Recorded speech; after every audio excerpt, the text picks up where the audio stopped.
All right, so I got the SIA 7230 kit. It came with the CT22 display. If you do get this kit, you'll have to redo the connectors because it's not plug and play. I bought this automotive waterproof electrical connector kit. I wouldn't really recommend it. It's a little bulky, but it's supposed to be waterproof. So if it's waterproof, it is going to be bulky.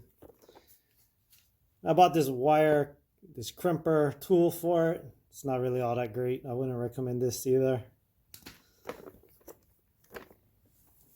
It is functional, but we'll see. I should have just bought like a JST connector and connect it with that.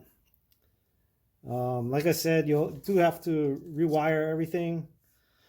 I never used the brake or the low speed or the high speed or the regen over here. You can see all these. I didn't use the reverse. Maybe I'll hook them up later. I'm not too sure.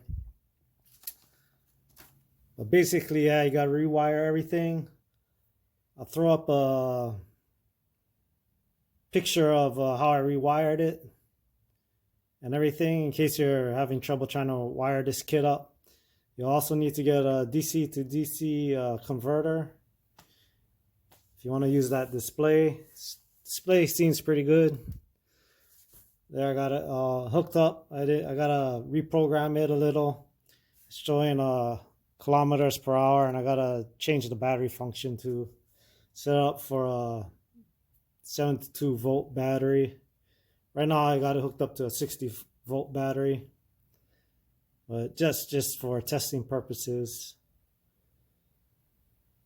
All right, so just be warned, it's not plug and play, this kit, but it does come with this display here. And if you really want the display, I would say yeah, go ahead and get it. Just know that you gotta rewire stuff. Yeah, it's not really that hard though. Just takes time and stuff. All right, till next time.